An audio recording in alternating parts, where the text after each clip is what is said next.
Olá, meu irmão, olá, minha irmã. O meu nome é Valdilson e o meu vulgo muitos me chamam por Dil. Eu sou do canal Missão Sentinela. Sou do canal não, na verdade eu sou um sócio do YouTube. Um sócio, sou bem menor que o meu sócio.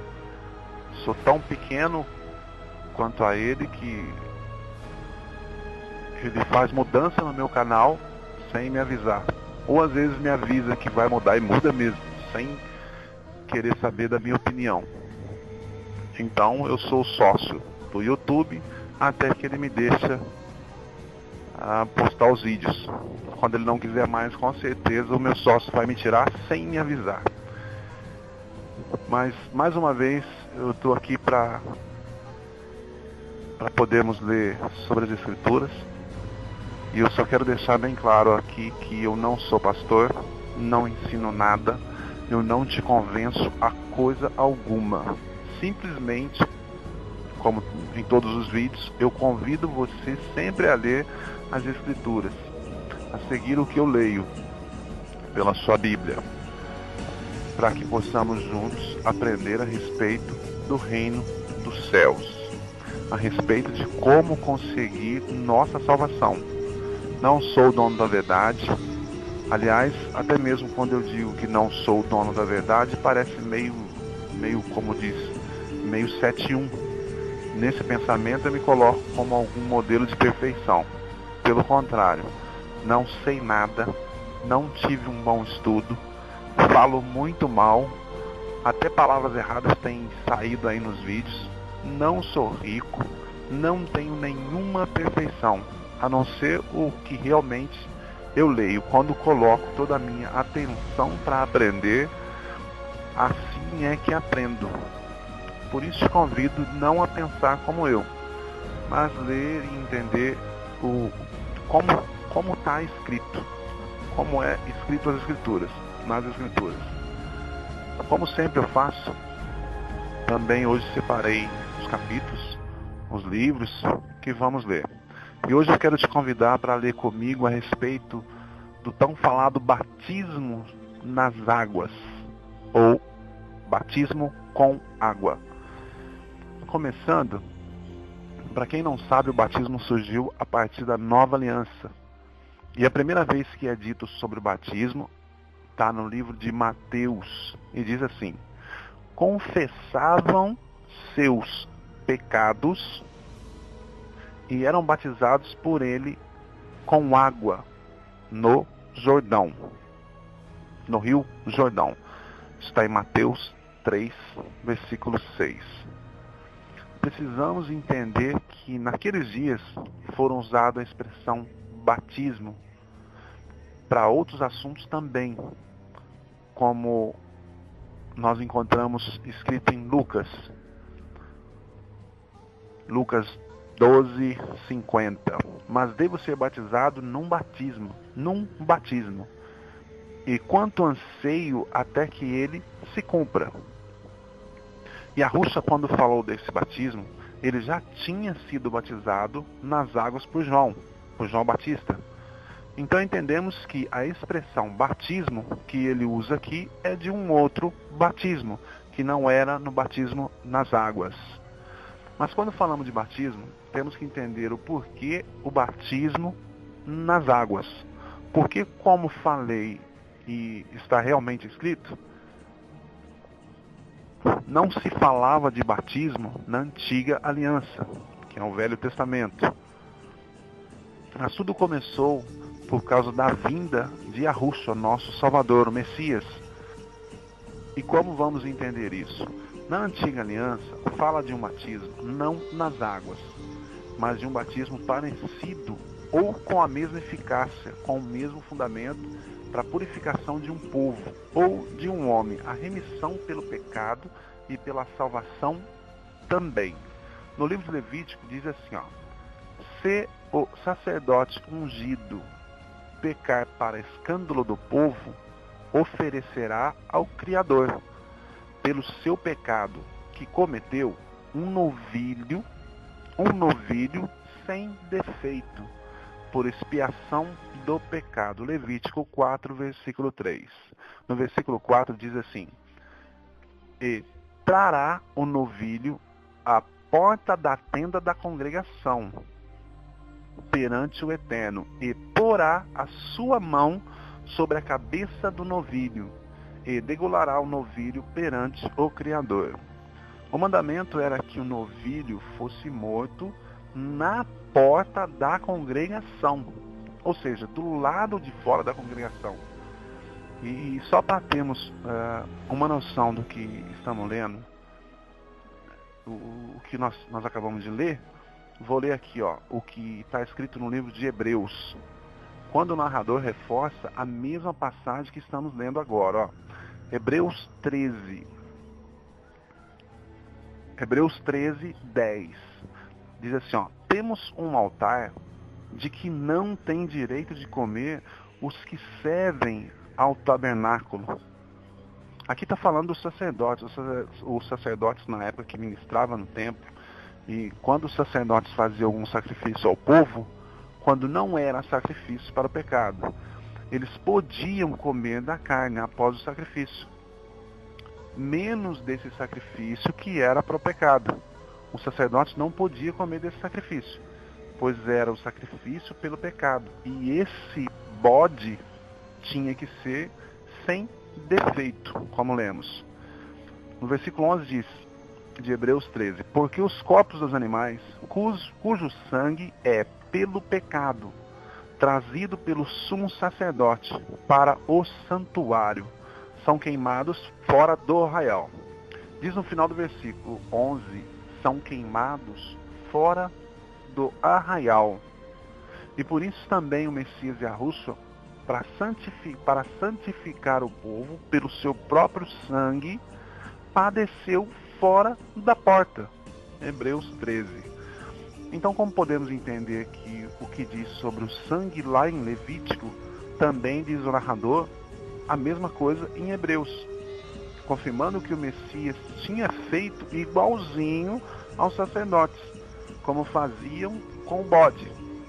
E assim diz: assim como Arão trazia o bode, não é assim que diz lá em Levítico, para ser sacrificado depois que era colocado as mãos sobre ele. E o bode era sacrificado fora do arraial. Então diz o versículo 13 de Hebreus capítulo 13: saiamos, pois, a ele fora do arraial, levando o seu vitupério. Diz também ali em Levítico, confirmando que estamos lendo aqui no capítulo 16, depois degolará, no capítulo 16 de Levítico, capítulo 16 de Levítico diz: depois degolará o bode da expiação, que será pelo povo, e trará o seu sangue para dentro do véu, e fará com o seu sangue como fez com o sangue do novilho, e o espargirá sobre o propiciatório e perante a face do propiciatório. Levítico 16, 15. Nota que esse bode, ele era degolado, morto fora do arraial, mas depois o sangue daquele bode era trazido para dentro do santuário. Veja que o que Yahushua fez por nós foi o mesmo que acontecia com o bode. Quando o bode era morto, o sangue do bode era trazido para dentro do santuário. Você lembra o que aconteceu com esse mesmo santuário? No dia em que Yahushua morreu, nesse mesmo santuário foi rasgado o véu que dividia o homem e o nosso eterno Criador. Depois que esse véu se rasgou, ficamos livres. Do mesmo jeito que se fazia os sacerdotes com o sangue do bode, o sangue de Yahushua também entrou no santuário. Mas olha o que eu vou dizer.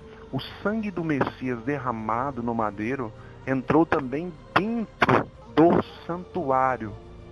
Mas não o de pedra. Mas no santuário do Espírito, que somos nós.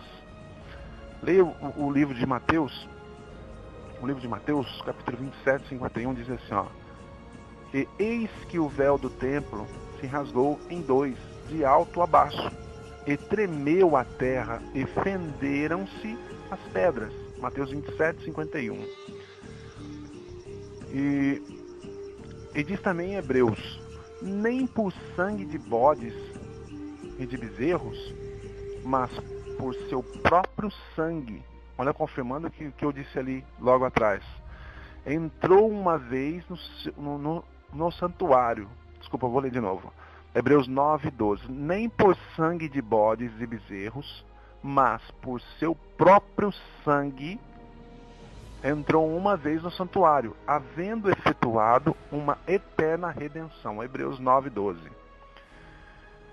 Em Hebreus 9, versículo 24, diz assim: porque o Salvador não entrou num santuário feito por mãos, figura do verdadeiro, porém no mesmo céu, para agora comparecer por nós perante a face do Criador.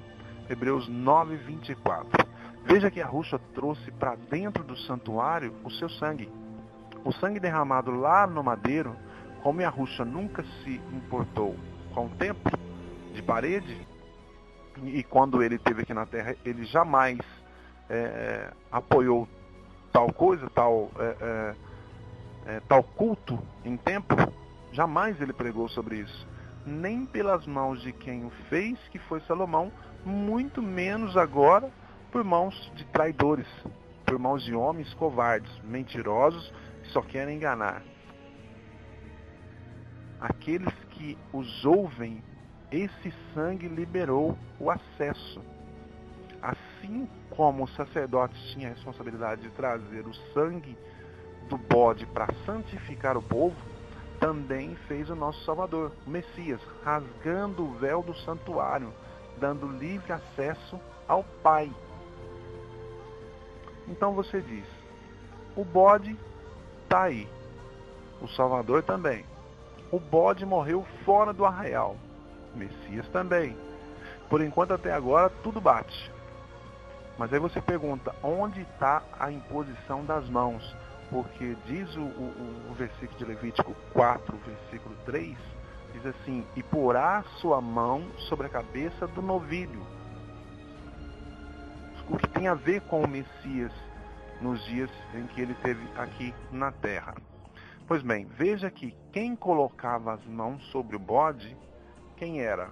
Eram somente os sacerdotes, os filhos de Levi. Porque quem não sabe também, o único povo, a única tribo responsável pelo tabernáculo, pelas oferendas, pelos sacrifícios, pelo templo depois que foi feito o templo, essas coisas somente os sacerdotes eram quem tomavam conta. Somente os sacerdotes, os filhos de Levi, podiam ser responsáveis pelas coisas do templo. A tribo que veio da linhagem de Arão, o irmão de Moisés, para a tribo de Levi, foi dada por Yahová o mandamento de cuidar de tudo, o que relacionava as coisas do templo, ou da tenda da congregação, e das oferendas, como esse sacrifício, olha, pelos pecados dos homens. E isso, irmãos, podemos ver e aprender mais no livro de Levítico. Em Hebreus também está escrito em Hebreus capítulo 7, nos versículos 7, de 7 ao 12. Então, o que isso tem a ver com o bode? A mão sobre ele e Yahushua que morreu por nós. Só lembrando que tudo até agora está se fazendo uma verdadeira cópia do passado, da antiga aliança. Mas ainda falta a imposição das mãos, para ficar realmente tudo de acordo. Para isso vamos ter que ler um pouco a história de João Batista. Quando lemos sobre João Batista, vemos que ele era aquele que viria da parte do Criador, para limpar, para preparar um povo no caminho do nosso Salvador. Como diz ali em Malaquias 4. Malaquias 4, versículo 5 diz assim, ó: eis que eu vos enviarei o profeta Elias, antes que venha o grande e terrível dia do Criador. e ele converterá o coração dos pais aos filhos, e o coração dos filhos a seus pais, para que eu não venha e fira a terra com maldição. Malaquias capítulo 4, versículo 6. Pois bem, esse mesmo Elias, como diz o próprio Messias, já tinha vindo, que foi João Batista. Em Lucas 7 diz: este é aquele de quem está escrito: eis que envio o meu anjo diante da tua face, o qual preparará diante de ti o teu caminho. Lucas 7, 27. Veja que aqui o versículo relata sobre um anjo. Eis que envio o meu anjo. Né? Está em Lucas 7, 27. E quem era João Batista, além de ser um homem que prepararia o caminho do Salvador e Yahushua? João Batista era um filho de Zacarias, e Zacarias era um sacerdote. Vamos ler no livro de Lucas. Diz assim, em Lucas capítulo 1. Existiu no tempo de Herodes, rei da Judéia, um sacerdote chamado Zacarias. Ele era sacerdote da ordem de Abias, e cuja mulher era das filhas de Arão, e o seu nome era Isabel. Lucas 1:5. E a confirmação de que João Batista era filho de Zacarias está em Lucas 1:13. Mas o anjo lhe disse: Zacarias, não temais, porque a tua oração foi ouvida, e Isabel, tua mulher, dará à luz um filho. Ele porás o nome de João, que é o João Batista.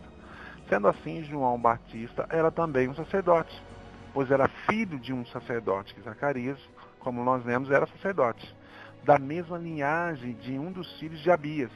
Abias, filho de Jeroboão. Jeroboão foi aquele o qual o Criador levantou como rei para tomar a cidade de Davi. Então, por isso também, João, sendo um sacerdote, podia com todo mérito, veja bem, tomar conta das coisas, de tudo o que fosse ligado ao santuário. Foi assim que lemos em Levítico, não foi? Então João também, além de tomar conta dessas coisas do templo, podia também, com toda a ordem, colocar a mão sobre o bode. Se houvesse algum bode, se houvesse ainda a tradição do bode. Só que João Batista não veio mais para fazer esse tipo de ritual com o bode. Nisso agora já começa a clarear um pouco mais. Porque diz assim o livro de Marcos: ora, naqueles dias veio Yahushua, o Messias da Galileia, e foi batizado por João no Jordão. Marcos 1:9. Irmãos, assim como tudo naquele tempo era dentro da lei de Israel, tudo que acontecia em Israel tinha que ter a aprovação da lei, sendo ela de Moisés ou do próprio Criador.